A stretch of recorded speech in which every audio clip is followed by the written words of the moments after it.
This week on Breaking Bullying, even the strongest of us can come from the tragedy of being bullied. And this week, we talk to a very specific gentleman who in his youth suffered greatly, but overcame it. We're going to hit that music, and we're going to get started.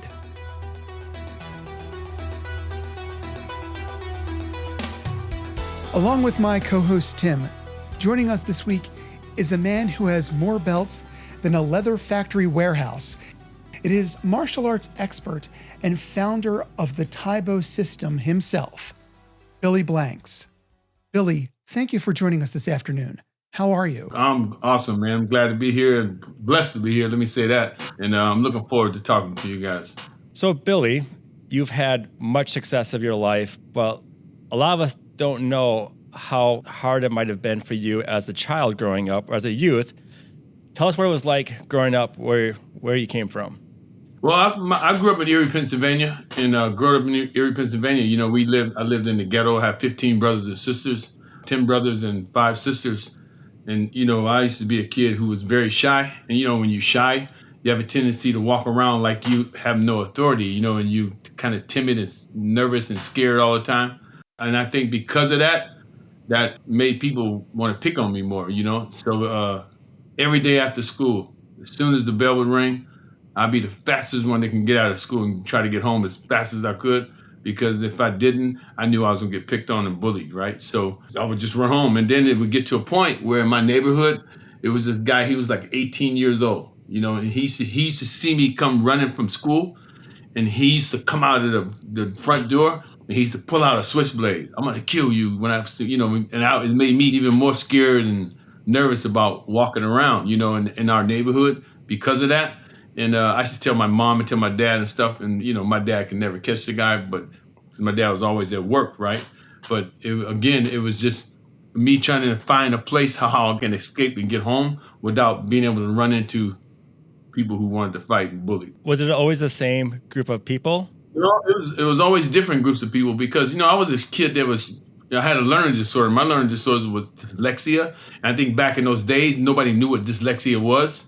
And even now, when you talk to some people about dyslexia, they had a big old thing. They went around, they asked people, hey, you know what dyslexia is? Some people did. Some people, oh, yeah, I think it's in your ankle. Well, I think it's some people still don't even know what it is. But I had dyslexia, and because I had that, it made me really shy. I was the only brother out of all my brothers that wanted to play a sport, but couldn't play the sport because I was too scared.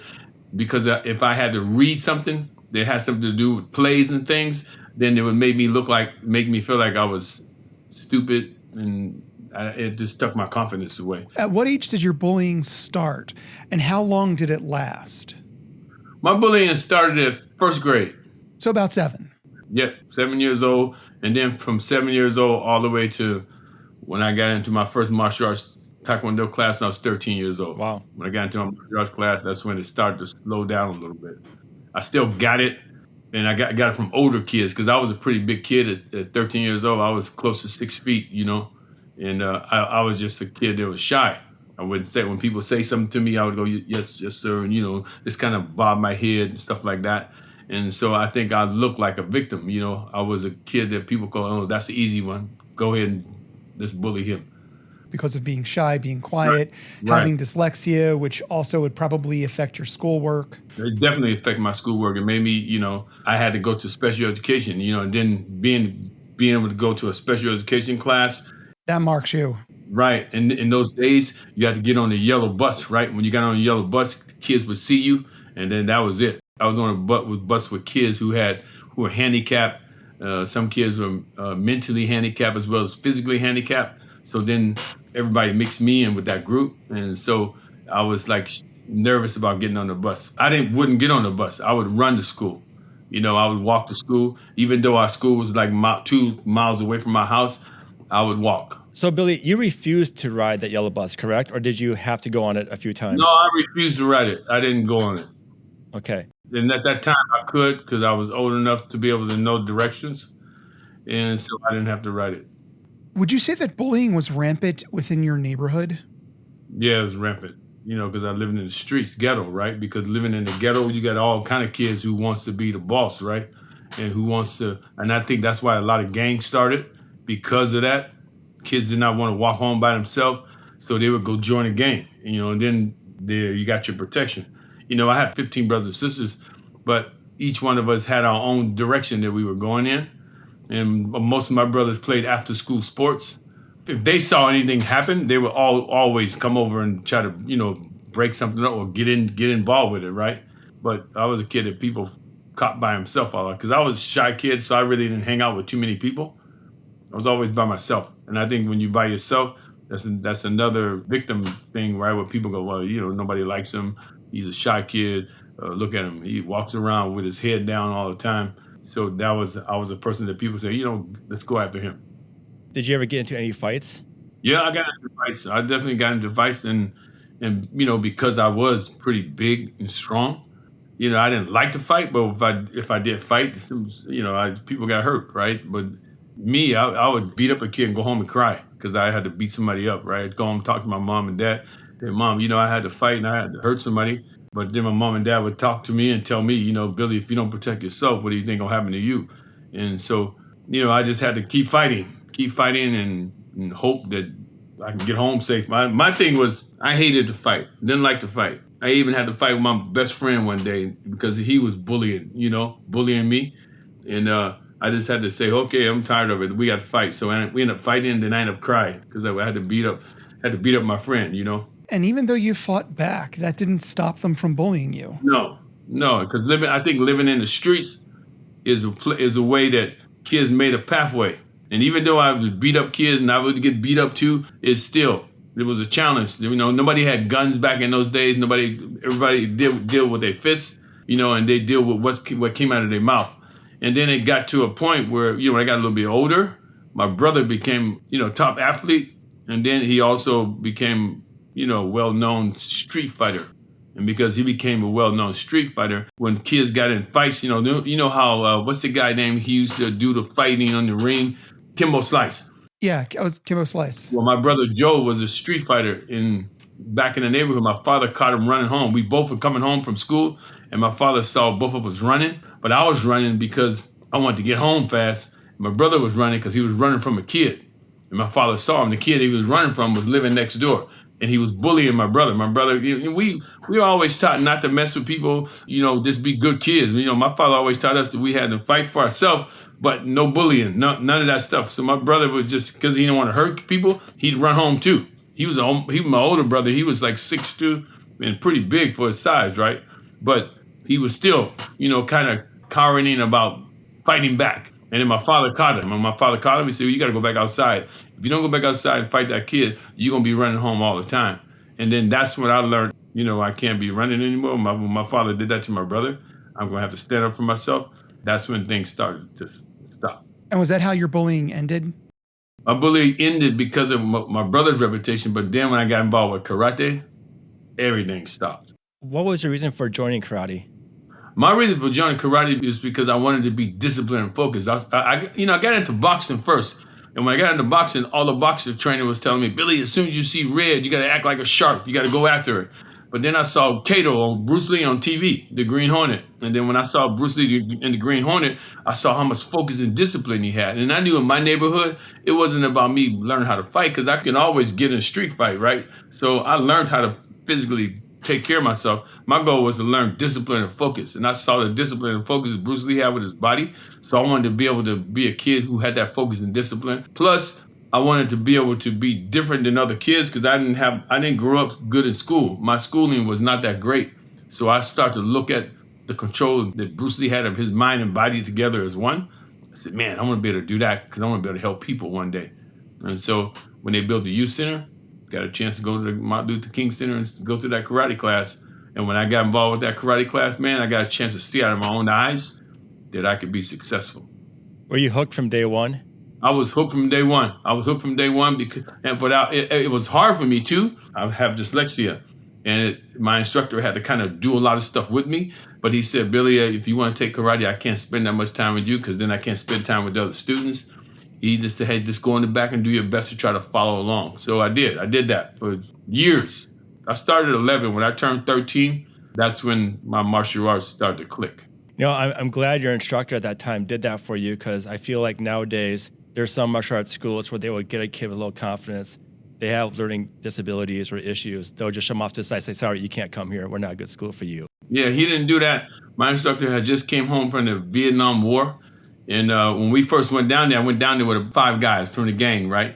And they said, what are you guys here for? Well, we want to take this karate program. When the instructor asked that question, I wanted to raise my hand up and say, man, I want to take it. But I couldn't do it because the gang members thought it was, that's for girls. Boys don't take that kind of stuff. And so we left. And when we left, I went toward my house. They went toward their house. And when they got far away enough where they couldn't see me, I turned around and went back. And I went over and I stood in front of the door, and the karate instructor, it was a black gentleman and a Korean gentleman. They were standing there. Then they looked over and saw me. They said, come on in. I walked in. They said, you want to take karate? I'll see you back. I said, yeah, I want to take karate. And they says, okay. And the guy said to me, I bet you $5 that you won't stick it out. That's what he said to me. I bet you $5 you won't stick it out. And that right there was the hook for me. I said, now here's another person saying that I would never be successful. Watch, I'm going to show you. And up until this day, he's doing a little bit of martial arts. And he's like a 5th degree black belt, and I'm a 9th degree black belt. I've been studying martial arts for now almost 50 years, right?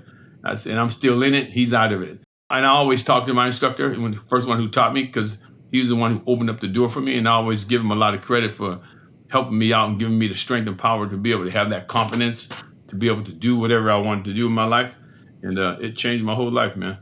Billy, why do people associate martial arts as a good activity for their kids to build confidence? I think a lot has to do with the instructors. Most instructors that study martial arts know that martial arts is a focus tool, and it's a tool that helps build up self-confidence. It doesn't teach you how to become a bully. It teaches you how to become a person, a child, and have some self-awareness on how to help yourself be a better person in life. And then through that, all of a sudden, you start to learn about how to protect yourself. You start to learn that it's not about getting out there punching and kicking anybody. It's about having so much self-control. That's why I like martial arts. And that's why I love to see kids. Hard work pays off. Discipline pays off. Focus pays off. And teachers, martial art teachers, teach that in the studios. You know, when you walk into a studio, first thing a teacher wants to see how much discipline you have, how much respect you have, how much honor you have for the place you taught how to bow. I mean, why would you bow when you walk into a studio? You know, why do you take off your shoe? Things like that. I think because I was going through all that kind of stuff, it started to teach me a lot of self-respect about myself and honor. And then once I learned honor, I was like, wow, this is great. Yeah, I want to keep doing it. And then once I got my black belt, you know, when they tie black belts around your waist, that means you have achieved a lot of stuff. My teacher always told me, Billy, when you get your black belt, now you telling me that now you're ready to start learning. All the other stuff is just preparation up until the time. But you got a black belt now. You understand. You understand the discipline, the focus factor of it. Now let's see where you can go with it. That's just stuck me to a different level. I follow you on Instagram, and a while back you posted a video. You're talking about one of your students. He didn't want to do martial arts that day. Mm-hmm. He didn't feel like he didn't want to do it, but you gave him this little confidence speech. And then when he did martial arts at the end of class, you're saying how his mindset totally changed that day. Right. Like you got him to change his negative mindset within, 45 minutes. Right. I just think when when you talking to kids, I have to tell them. I have to be honest with the kids because for me, this is the hardest generation that I ever taught to teach martial arts. I've taught in 5 generations, but this one is the hardest because it's so much social media. Kids don't communicate anymore. If they do communicate, it's by phone. Even if they standing next to each other, they'll text each other, even if they standing next to each other. Where back in the days when I was coming up, we didn't have any of that stuff. So you had to learn how to communicate. You had to learn a lot about the person who's standing next to you. And so when teaching now, it's tough. I think it's tougher than ever because kids don't understand discipline. Correct. They don't understand focus. And basic communication. Right. As a teacher, how do you overcome that? How do you bridge that gap when you're effectively speaking 2 different languages? Well, I just think, I said, I always say, I know how you like the social media. I said, I didn't know anything about social media, but because of you young youths, you teaching me how to use my phone, how to take my discipline and focus and take it to the phone and take it to the computer to help other people throughout the world. At first I couldn't do that. Now I can get on the phone or get on the computer and I can teach 50 people in all different countries. And I learned that by watching, today's people, and when you start talking to kids about what they have and how you can enhance it to make you become better, then they go, oh, I didn't even think about it. I didn't think of it like that. I just thought about it as me being cool, me being doing this and me doing that. Now I'm gonna think about it as being able to help myself become a better person. And I think when you start showing kids that can give them power and empower them to become better at what you do, at what they do, then they change. And that's what happened to that kid. Yeah. He got a chance to see out of his own eyes. If he just focused for 1 minute, he would do. I said, look how much better you got just in that time that I told you to go ahead and do what you needed to do. I said, you have a lot of good skills. What are you gonna do? Let it go to waste? I mean, nobody can make you do it. I can't make you do it now. And I told him, I was honest with him, and I talked to him. I think when you look into another child's eyes and you talk to the heart of the person, they see that you want them to be better. But when you talk at them and you're not looking into the heart of the person, then it is you just like everybody else. But when you sit down and you talk, I went into a school where there was 64 of the worst kids in LA, and they could not get these kids to be quiet. They couldn't get them to this because the principal wanted to introduce me to the kids, but they could not get these kids to quiet down to do anything. So I said, hey, wait a minute for 1 second. So I said, let me walk in. And so I walked in, and the kids still wasn't quiet, right? Still wouldn't get down. So you know what I did? I said, hold on, let me walk back out. So I walked back out, and I grabbed 2 chairs. And I walked back in, and I put 1 foot on the chair and the other foot on the chair, and I did a split on the chair. And the whole room got quiet. I grabbed their attention. And as soon as I grabbed their attention, I sat on the chair with the microphone. I was talking to them. I said, hey, I want to talk to you guys. I grew up in a family of 15 brothers and sisters. When you want to get something, I know how hard it is to struggle. And I said, having dyslexia, how hard it is to not have confidence in yourself. I know all about that. Let's sit down. Let's talk a little bit about how we can make ourselves be better. That whole place, the principal said, that's the first time that place was that quiet. And we all talked. And then the kids asked if I would come back and teach. So I came back and I taught 2 times a week. It was called the Jefferson Program. And it was a juvenile program for kids, you know. So I went back and taught 2 times a week. And them kids start growing and they start understanding that they have the authority and power to make a change in their life. I think when you can show a child that they have the authority to make a change in their life, they'll do it, especially if they can start seeing things happen physically, because most young people need to see physically things change.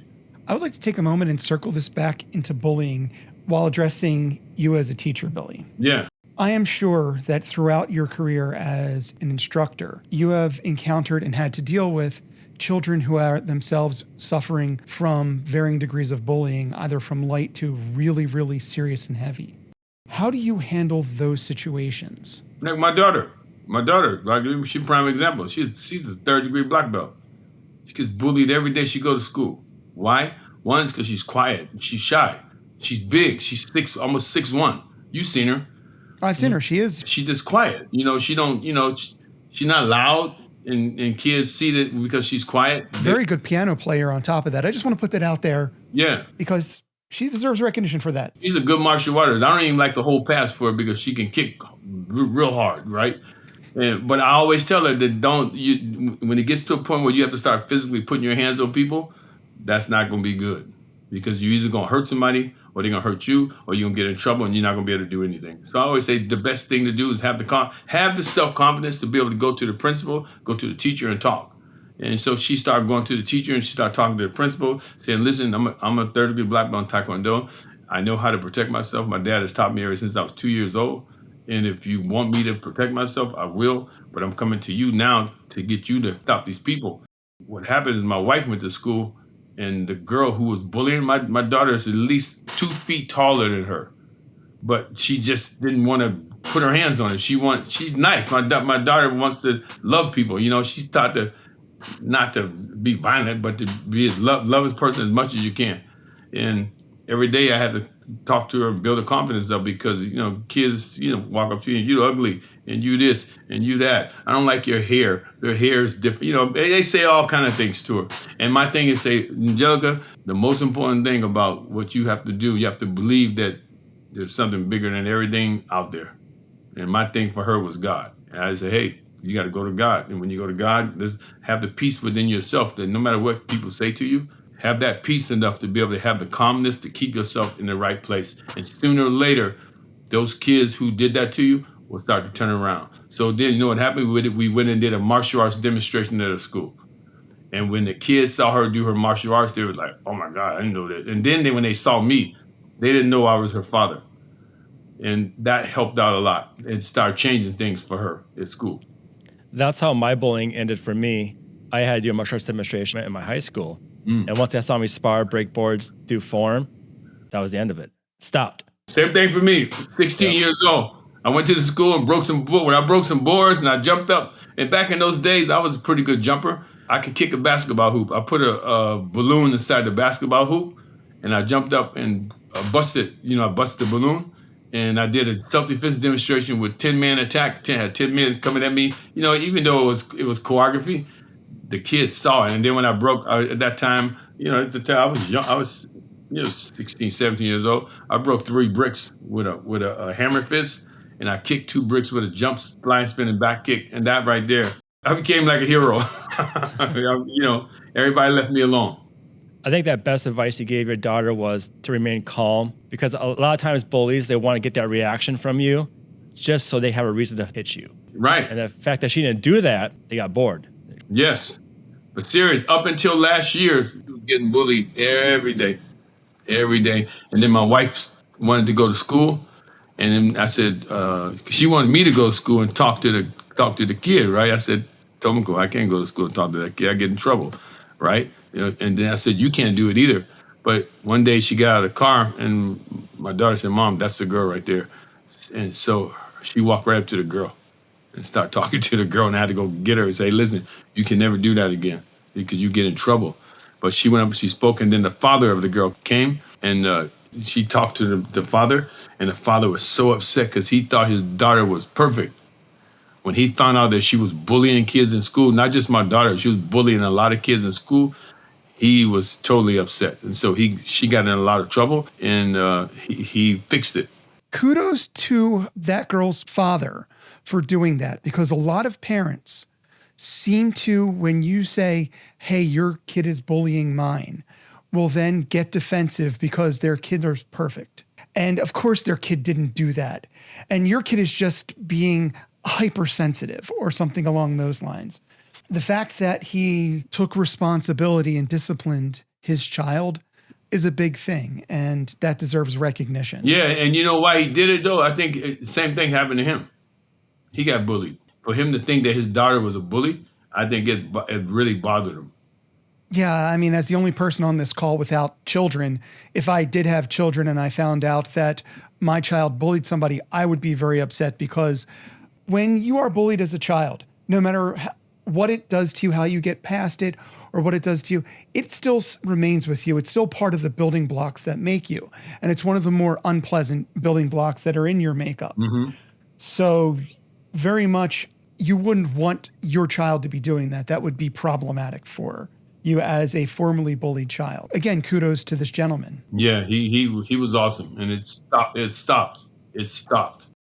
But I do want to engage you more, because in this circumstance with your daughter, your primary relationship with your daughter is one of father. Mm-hmm. And that's a little bit different than a kid who comes in who has issues that you now are trying to address, because it's not also addressing the child, it's addressing the parent. Mm-hmm. When you see a child who is clearly being bullied or comes up to you and tells you that they're being bullied, how do you address that when it's not your own child?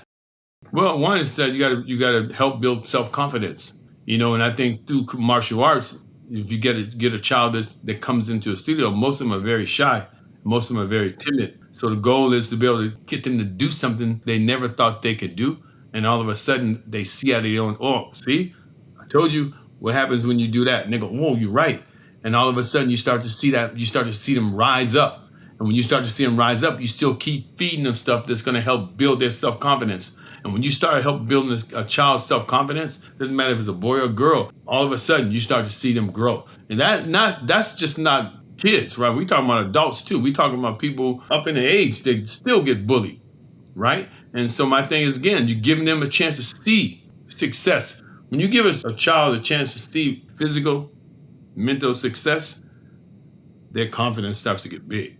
And it could be something easy. It could be like just 2 jumping jacks. It could be something like squats. It could be something simple and easy. But it was hard to them. But to us, it was like, oh, that's pretty easy to do. But to them, it might be a milestone, right? But they do it and they go, wow, I didn't think I could do that. then what happens is if you do more? And then all of a sudden, they start to see more things happen. And when you start giving them a chance to see life grow from what they're doing, then it changes their confidence, it changes their attitude, it makes them feel like they can overcome obstacles.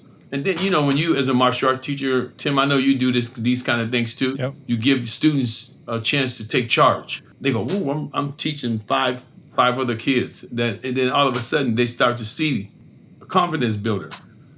So as an instructor, you've got to just find things that make the child tick, and then you go after it, and then you show them how it makes them stronger and builds their confidence. One thing I've noticed as an instructor with building confidence, it doesn't happen with the first 1 or 2 classes. Mm-hmm. And I've had students where the parents would tell me, well, they don't want to do it anymore. And the parents agree with that child and they just give up. I'm at loss for words. I'm like, well, you told me you want your child to build confidence. And of course he doesn't want to do it. Big classes, he's kind of scared, or she's kind of scared, whoever. But the parents buy into it. What could I say to those parents to keep their kid to keep coming to class? Because it's not a quick fix for some kids. Right. It's never a quick fix for any kid. I think any kid, doesn't matter if they shy or not shy, or being bullied or not being bullied. I think martial arts especially now for kids of these days, is tough because they have to physically, mentally work hard to be good at it. Because martial arts is not an easy thing. So I think you have to find a way to talk to them. Like I have a boy right now, he's 14 years old, young man, 14 years old. He gets bullied all the time in school. He's the second dan black belt. And I tell him all the time, I say, listen, you can either come in the studio and give it your best, or you can come in the studio and give it your worst. But just remember, who has the power to do both sides?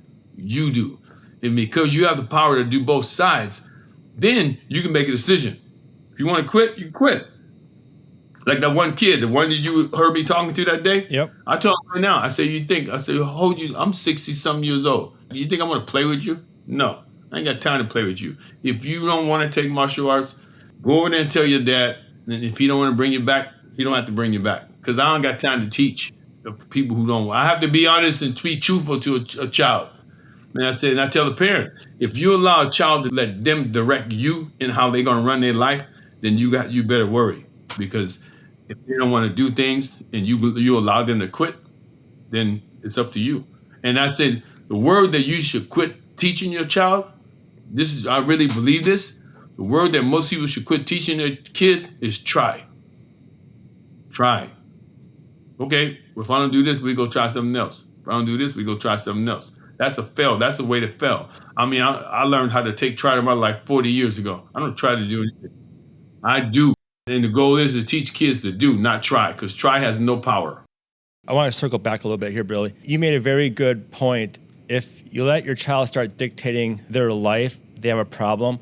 That's 100% true, because I feel like we have this new age parents where as parents, the father and mother or whatever, everybody's busy. The kid doesn't want to do something, whatever. It's easy to give up on something. Mm-hmm. How much responsibility is it for the parent to see that child continue on with their first goal that they said they were going to start with, and then 2 weeks later they now say that they want to quit? I could be mistaken, but I think what you're asking is, in this day of helicopter parents, where everything is built towards the want of the child, how do you cope with dealing with parents who, at the first sign of discomfort of their children, allow them to just quit or move on, that the child is dictating the pace of the upbringing? I said again, I think the most important thing, I don't care if the child's an athlete or non-athlete, just life in generally, when you say, let's try to do this, then you give them a leeway out. When you say, let's try, if it doesn't work, we'll go do something else. If that don't work, we'll go do something else. And it's always that. I hear parents say it all the time to kids. Okay, we'll go try to do this. Okay, we'll go try to do this. I said, hey, I talk to my parents honestly. I said, listen, that boy is only 5 years old. He's telling you what he wants to do. You're going to allow him to do that right now? And if you allow him to do that, then you're going to allow him to be able to dictate whatever he wants to do with his life. Right now, martial arts is what? Martial arts is a discipline for a child. If you can get your son or your daughter to come to this martial arts class and do it once a week, I don't care if they come once a week, they don't have to come twice a week, but just once a week. In the midst of them coming once a week, That's going to teach them a whole lot about themselves. And they're going to learn the discipline factor. And then it becomes instinctive. Even though they don't want to be there, when something becomes instinctive, they have it inside of them. When they need it and they need to pull it out, it will come out. But if you say, okay, no, okay, you don't like it? Okay, let's go do something else. Then you're teaching me how to fail. You're teaching me how to quit. You're teaching me how to give up. I don't want my daughter to give up in life. I want my daughter to fight for what she needs to fight for. And sometimes, every child they don't want to go to a martial arts studio because it's hard work. It's discipline and it's hard work. And it's stuff that they don't feel like they can get good gains out of it all the time. And then two, if a child gets a black belt at a young age, then what is a black belt at an older age? I say, well, if you teach them that, yeah, you're getting your junior black belt, all it's doing is preparing you for your later years. It's like going to school. You go to first grade, from kindergarten to fifth grade to sixth grade, then you go to middle school. Once you get in middle school, that's a whole different attitude. And once you get out of middle school and go into high school, that's a whole different attitude. And then you go to college if you want to, then that's a whole different attitude. Well, that's the way martial arts is. You got to go through all these different stages so you can learn a lot about yourself as a martial artist. And then I said, you know what it is too? It's like, could you imagine if I take a child your age and put y'all both beside each other? I tell a parent this child is doing martial arts, this child is not doing martial arts. This child, what does martial arts teach? Discipline. So this child is starting to understand the discipline factor of life at a young age. I said, then that person becomes like a superhero. If you put a kid next to him, that child becomes a superhero. So when they can see that, it's like Clark Kent. You never see him as Superman until something bad happens. Well, that's the same thing, same way should happen to a child. I said, look, you got so much knowledge and wisdom and understanding that even doing your homework, that homework could be your opponent, right? And it makes you want to quit and give up. But if you put on that martial arts attitude and that discipline attitude, it's going to make you overpower the homework and then end up becoming the champion and winning over your homework, winning over everything that happens to you. So I understand. I try to make it look like what they like. Yeah. If you give martial arts kids a chance to see that whatever you like, I can make martial arts geared toward that. Martial arts can be geared toward whatever you like, and you teach them. And I teach kids like that. I teach kids that way. So, Billy, if you were to give advice to a younger you, what would that be? Well, one thing is I would like to say this to kids. I would say, what is the most powerful thing in the world? I like to always ask that question. What is the most powerful thing in the world? And what would you say?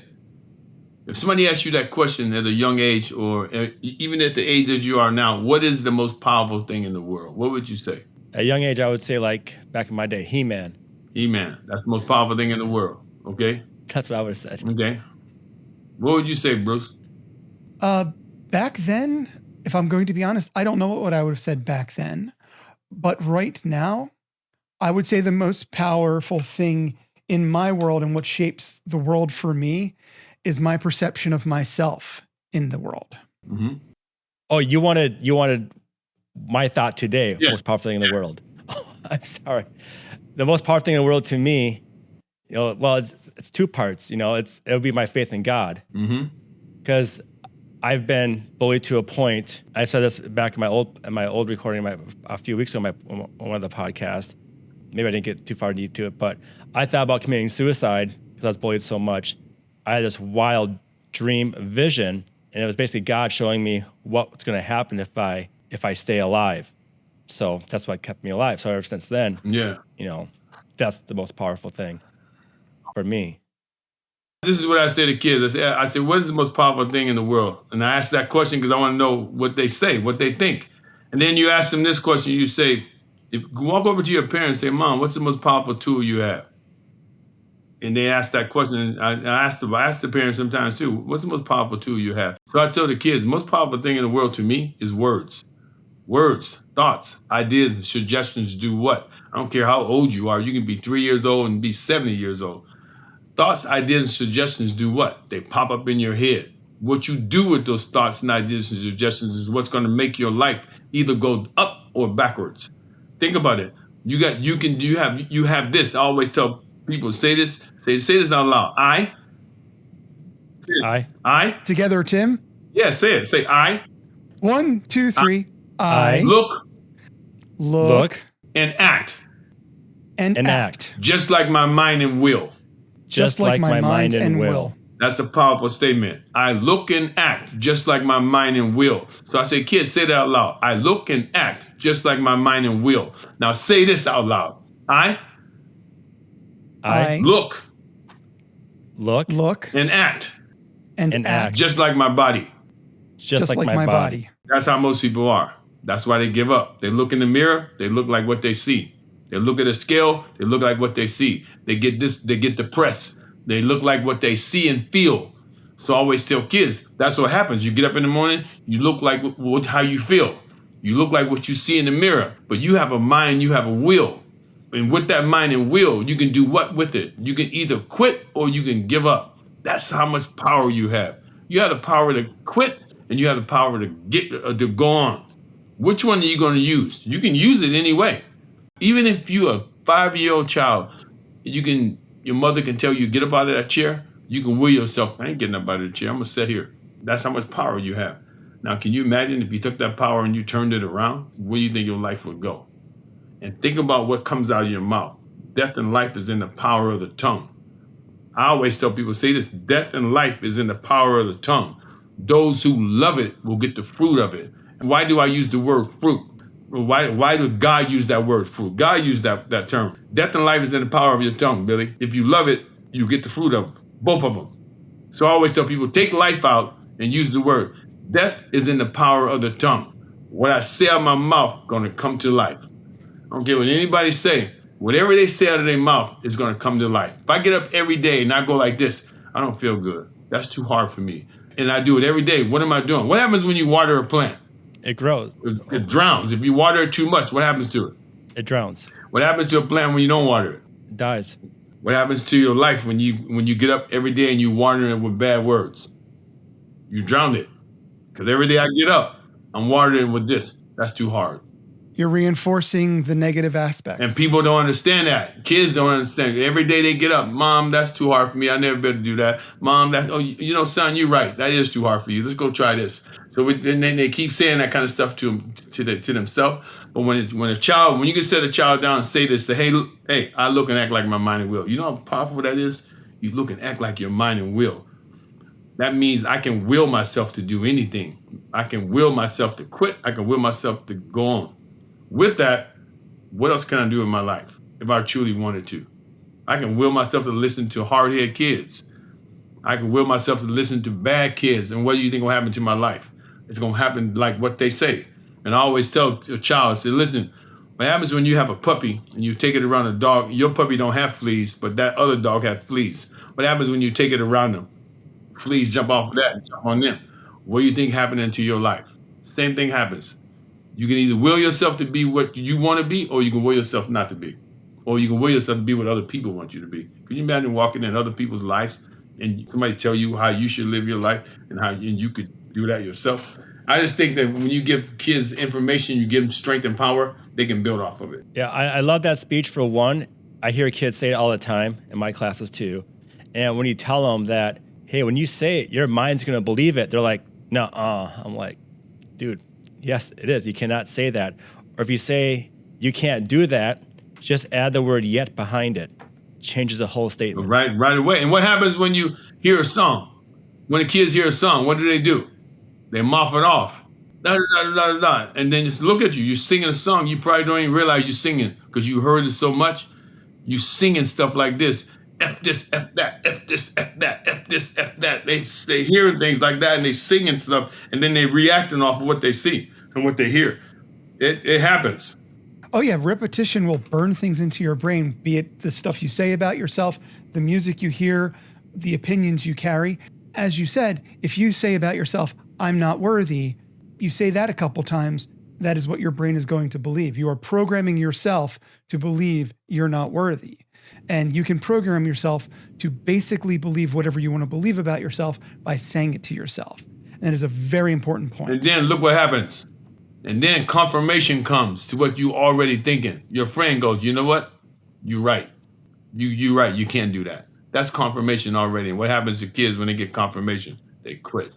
Billy, I want to thank you again for coming on our program. If people wanted to follow you, where can they do that? Oh, they can go to TyboNation.com and they can get me there right away. It'll tell you where I am in the world. It'll tell you what I'm doing from one day to the next. So go to TyboNation.com or go to Billy Blank's Instagram and Billy Official. And I see every now and then you host some online Tybo workouts too, right? On Zoom? They can go on Zoom or they can go on the YouTube channel and subscribe to the channel, and they can get me there 24/7. Again, thank you. Thank you so much, Billy. Thank you guys, man. This is awesome. Thank you. I mean, I think kids are going to love it. It's something that we all need, And as for us, you can find us either at our website, www.breakingbullying.com, or you can email us with any questions, concern, or your own story about bullying at breakbullyinghere@gmail.com. And if you are being bullied, if you are having issues, or if you know somebody who's being bullied, there are online resources to help. The first of which is the government's own anti-bullying website. And that website is www.stopbullying.gov. Another good resource is www.pacer.com/bullying. And if you're having feelings of self-harm and dark thoughts, please reach out to the National Suicide Hotline at 988. I'm Tim Flynn for Bruce Noxon. Thank you for listening, and join us next week as we continue this conversation to break the silence on bullying.